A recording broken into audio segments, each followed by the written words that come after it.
Team से निकाला, contract छीना, फिर ऐसे हुई शेयर की वापसी।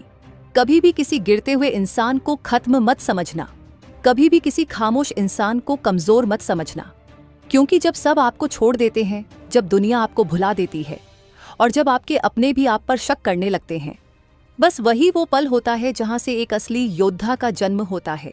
क्या आपको याद है वो वक्त जब एक खिलाड़ी को बीसीसीआई ने सेंट्रल कॉन्ट्रैक्ट से ही बाहर निकाल फेंका था? लोगों ने कहा उसका करियर खत्म हो गया, लोगों ने कहा उसमें घमंड आ गया है।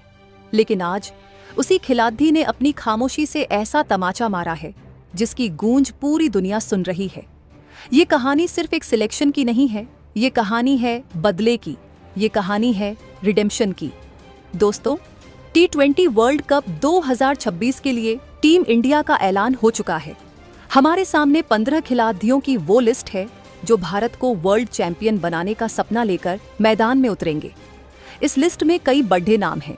सूर्य कुमार यादव कप्तान हैं, अक्षर पटेल उप कप्तान हैं, लेकिन इस नीले रंग के ग्राफिक में एक चेहरा ऐसा है जिसे देखकर आज करोड़ों फैंस की आंखों में आंसू आ गए हैं।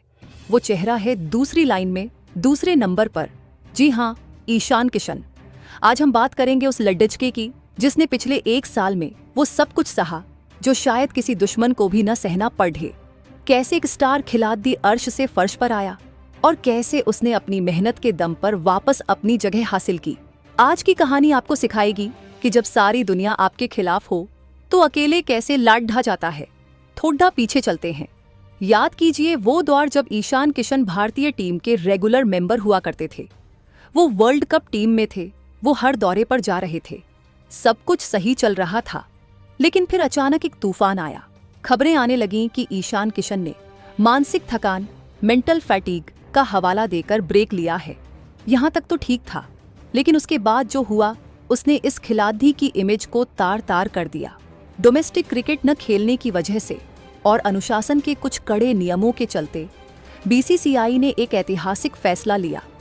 ईशान किशन को न सिर्फ टीम इंडिया से ड्रॉप किया गया, बल्कि उन्हें बीसीसीआई के सेंट्रल कॉन्ट्रैक्ट लिस्ट से भी बाहर निकाल दिया गया। जरा सोचिए, एक खिलाड़ी के लिए ये कितना बड़ा झटका होता है। कॉन्ट्रैक्ट सिर्फ पैसा नहीं होता, कॉन्ट्रैक्ट एक खिलाड़ी की पहचान होती है, उसका सम्मान होता है कि हाँ, मैं देश के टॉप 30 खिलाड़ियों में हूं। और वो पहचान उनसे छीन ली गई थी। और यह तो बस शुरुआत थी, असली दर्द तो सोशल मीडिया ने दिया। जब यह खबर बाहर आई तो फैंस और ट्रोल्स ने ईशान किशन को निशाना बनाना शुरू कर दिया। सोशल मीडिया पर गालियों की बाढ़ आ गई। ढेर सारे ट्रोल्स उनके पीछे पैडी डीएच गए। लोग लिखने लगे कि ईशान किशन को आईपीएल के पैसे का घमंड हो गया है। लोग कहने लगे कि यह खिलाड़ी देश के लिए नहीं खेलना चाहता। किसी ने उन्हें एटीट्यूड वाला कहा तो किसी ने कहा कि इनका करियर अब खत्म है। जरा उस लड्डके की मानसिकता के बारे में सोचिए।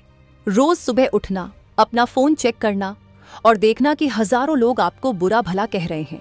मीडिया में आर्टिकल्स लिखे जा रहे हैं कि ईशान किशन का अंत। एक्सपर्ट्स टीवी पर बैठकर उनकी आलोचना कर रहे हैं। उस वक्त ईशान बिल्कुल अकेले पेडीडीएच गए थे। ऐसा लग रहा था कि अब वापसी का कोई रास्ता नहीं बचा है। अंधेरा इतना घना था कि उम्मीद की कोई किरण दिखाई नहीं दे रही थी। लेकिन दोस्तों, कहते हैं ना कि हीरा वही बनता है जो सबसे ज्यादा दबाव झेलता है। ईशान किशन के पास 2 रास्ते थे। पहला रास्ता ये था कि वो मीडिया में आते, इंटरव्यू देते, रोते गिड़गिड़ाते, सफाई देते या फिर सोशल मीडिया पर अपने आलोचकों से इलाड़ियचते। लेकिन उन्होंने दूसरा रास्ता चुना, सबसे मुश्किल रास्ता, खामोशी और मेहनत का रास्ता। ईशान किशन गायब हो गए। वो लाइमलाइट से दूर चले गए। कोई इंटरव्यू नहीं, कोई बयानबाजी नहीं। उन्होंने अपने कानों को बंद कर लिया और अपना पूरा ध्यान सिर्फ एक चीज पर लगा दिया, क्रिकेट। वो वापस वहीं लौटे जहां से उन्होंने शुरुआत की थी, घरेलू क्रिकेट। ये वो जगह है जहां कोई कैमरा नहीं होता, कोई चीयर लीडर्स नहीं होती और न ही कोई स्टारडम होता है। ये वो जगह है जहां आपको कड़ी धूप में धूल भरे मैदानों पर पसीना बहाना पड़िचता है। ईशान ने ठान लिया था कि वो अपनी वापसी बातों से नहीं बल्कि अपने बल्ले से करेंगे। 1. बुची बाबू और रणजी ट्रॉफी का संघर्ष। सबसे पहले उन्होंने बुची बाबू टूर्नामेंट खेला। ये एक ऐसा टूर्नामेंट है जिसे अक्सर बड़े खिलाड़ी इग्नोर कर देते हैं, लेकिन ईशान वहां गए। उन्होंने वहां की गर्मी और उमस में बैटिंग की और सिर्फ खेले नहीं बल्कि वहां शतक जड़ ढा। उसके बाद आई रणजी ट्रॉफी, वो टूर्नामेंट जिसके न खेलने की वजह से उन पर सवाल उठे थे। ईशान ने वहां भी अपनी उपस्थिति दर्ज कराई। उन्होंने रणजी ट्रॉफी में भी शतक लगाया।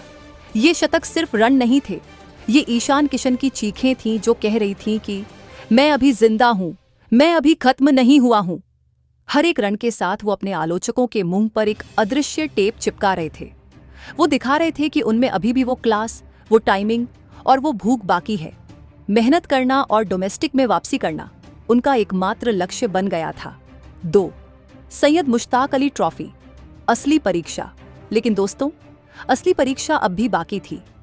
T20 वर्ल्ड कप आ रहा था और ईशान को साबित करना था कि वो T20 फॉर्मेट के भी बादशाह हैं।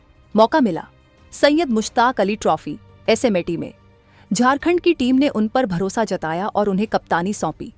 अब उनके ऊपर दोहरी जिम्मेदारी थी, रन बनाने की और टीम को चलाने की।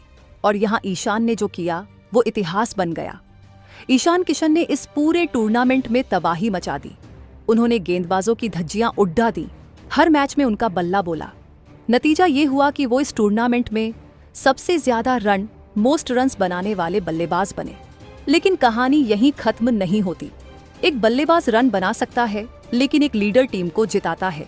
ईशान किशन ने अपनी कप्तानी में झारखंड जैसी टीम को, जिसे कोई दावेदार नहीं मान रहा था, उसे पूरे टूर्नामेंट में लीड किया और अंत में कप्तान के तौर पर SMAT का खिताब जिताया। जरा उस पल की कल्पना कीजिए। ईशान किशन ट्रॉफी उठा रहे हैं। उनके चेहरे पर वो मुस्कान है जो बहुत दर्द सहने के बाद आती है। वो ट्रॉफी सिर्फ एक इनाम नहीं थी, वो एक सबूत थी। सबूत इस बात का कि ईशान किशन ने हार नहीं मानी। सबूत इस बात का कि अनुशासन की कमी का आरोप लगाने वालों को उन्होंने अनुशासन और नेतृत्व से जवाब दिया। उन्होंने दिखा दिया कि वो न सिर्फ अपनी बैटिंग सुधार कर आए हैं, बल्कि मानसिक रूप से पहले से ज्यादा मजबूत होकर लौटे हैं।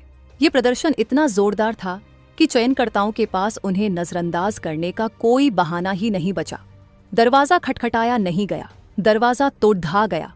और फिर आया वो दिन जिसका इंतजार ईशान और उनके सच्चे फैंस महीनों से कर रहे थे। BCCI की मीटिंग खत्म हुई और वर्ल्ड कप 2026 के लिए टीम इंडिया का ऐलान हुआ। जैसे ही वो नीले रंग का पोस्टर सोशल मीडिया पर आया, धड़कनें रुक गईं। लोगों ने पहली लाइन देखी, सूर्या, शुभमन जो नहीं थे, जायसवाल जो नहीं थे, और फिर नजर गई विकेट कीपर्स पर। वहां लिखा था ईशान किशन। जी हाँ, वो नाम जिसे मिटाने की कोशिश की गई थी, वो अब वर्ल्ड कप स्क्वाड में चमक रहा था, वो भी संजू सैमसन के साथ। इस तस्वीर को गौर से देखिए। इस तस्वीर में ईशान किशन की फोटो को देखिए। ये सिर्फ एक पासपोर्ट साइज फोटो नहीं है, ये एक मेडल है। ये मेडल है उस लड़ी ढाई का जो उन्होंने अकेले लड़ी थी। टीम से ड्रॉप होना, सेंट्रल कॉन्ट्रैक्ट से ड्रॉप होना, लाखों ट्रोल्स की गालियां, इन सबको पार करके बुची बाबू और रणजी में शतक लगाकर और सैयद मुश्ताक अली में सबसे ज्यादा रन बनाकर और ट्रॉफी जीतकर आज ईशान किशन ने अपनी जगह वापस हासिल की है। इसे कहते हैं रिडेम्पशन। आज उन ट्रोल्स के पास बोलने के लिए कोई शब्द नहीं है। आज उन आलोचकों की कलम रुक गई है, क्योंकि ईशान ने साबित कर दिया है कि टैलेंट को कुछ समय के लिए दबाया जा सकता है, लेकिन उसे रोका नहीं जा सकता। BCCI ने उन्हें यह मौका खैरात में नहीं दिया है। यह मौका उन्होंने छीना है, अपने प्रदर्शन से, अपनी जिद्द से और अपने पसीने से। ये टीम सिलेक्शन बताता है कि अगर आप अपनी गलती मानते हैं, डोमेस्टिक खेलकर मेहनत करते हैं और रिजल्ट देते हैं, तो भारतीय क्रिकेट के दरवाजे आपके लिए कभी बंद नहीं होते। दोस्तों, ईशान किशन की यह कहानी हम सबके लिए एक बहुत बड़ी सीख है। जिंदगी में कई बार ऐसा होगा जब आपसे आपकी चीजें छीन ली जाएंगी। हो सकता है आपकी नौकरी चली जाए, हो सकता है आपके दोस्त आपका साथ छोड़ दें, हो सकता है पूरी दुनिया आपको गलत समझे। उस वक्त आपको लगेगा कि अब सब खत्म हो गया। लेकिन ईशान किशन की तरफ देखिए। जब उनका सब कुछ, टीम, कॉन्ट्रैक्ट, इज्जत छीन लिया गया था, तब उन्होंने हार मानकर संन्यास नहीं लिया। वो रोए नहीं, वो बस काम पर लग गए। ये वापसी इसलिए खास नहीं है कि उन्होंने रन बनाए, ये इसलिए खास है क्योंकि उन्होंने अपने चरित्र, कैरेक्टर का परिचय दिया। उन्होंने दिखाया कि गिरना बुरा नहीं है, गिरकर पड़ी डिए रहना बुरा है।